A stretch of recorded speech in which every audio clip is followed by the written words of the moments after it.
Hello, and you've just caught me in one of my guilty pleasures, which is having a coffee and eating a slice of potato omelette mid-morning. This is my second breakfast, and it's something I try to do every day. I call it a guilty pleasure because some people might think this is an unnecessary expense and I'm wasting time, but in fact, actually, this is a really important part of my working day.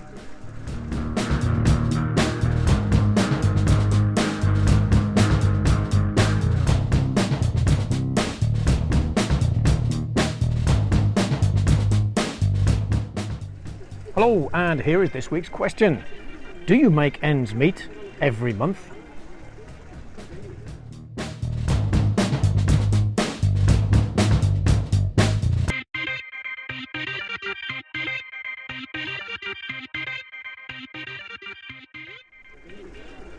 This week's picture shows a treasured part of my daily routine, my second breakfast.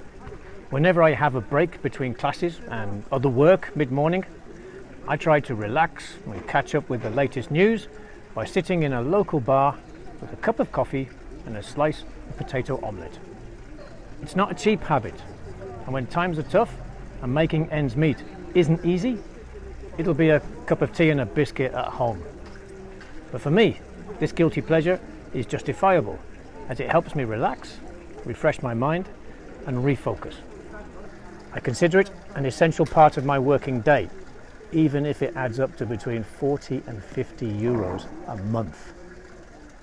Spending within your means and keeping to a budget are important habits in life, especially when your income is low or you have a growing family to look after. To help you do that, experts recommend that you analyse what you spend your money on and then ask yourself which expenses are essential, such as rent, mortgage, utilities, food, transport to work and internet connection, and which are non-essential, things such as clothes, makeup, books, meals out, gym membership and your streaming subscriptions.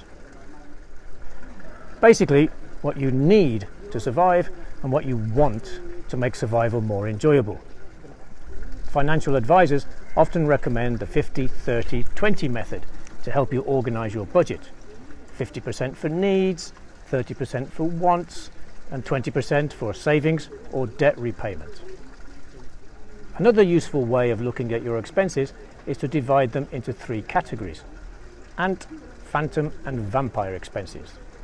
These refer to avoidable costs such as compulsive purchases, misused services, or other expenses of which you are not even aware. Ant expenses, individually, are small, but if you count how many ants there are in an anthill, the amount quickly adds up. That coffee on the way to work, the chocolate bar that wasn't on your shopping list, meals out instead of cooking, the book you bought and haven't read.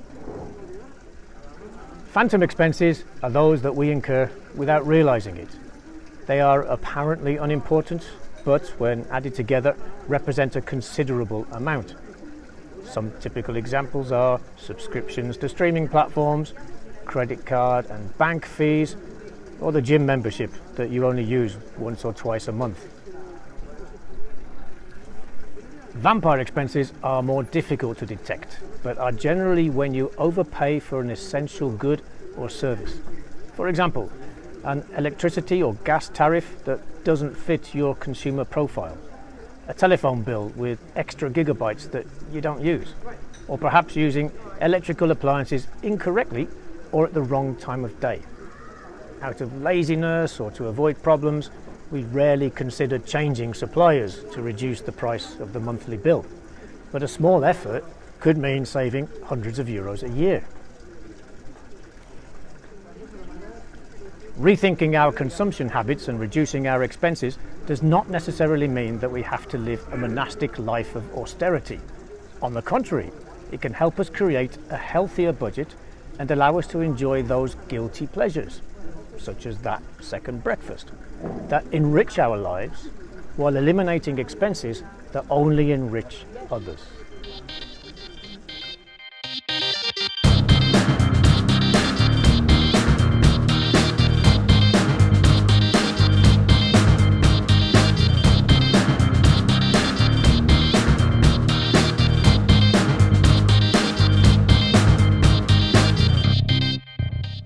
Let's chat about the picture and those ideas. Number 1. Describe the picture in as much detail as possible. Number 2. Are you good at keeping track of what you spend your money on? Number 3. What essential expenses do you have?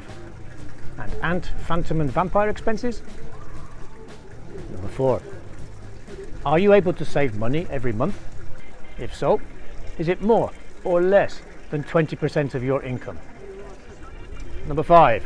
Do you have any guilty pleasures that make your life more enjoyable?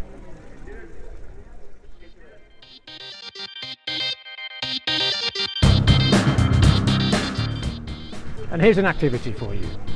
Imagine that you won millions on the lottery. Make a list of the things that you would buy and describe how your essential and non-essential expenses might change as a consequence. Thank you very much for watching. Have a great day, have a great week, and a wonderful weekend. Bye. I'm going to have my tortilla. It's getting cold, you know.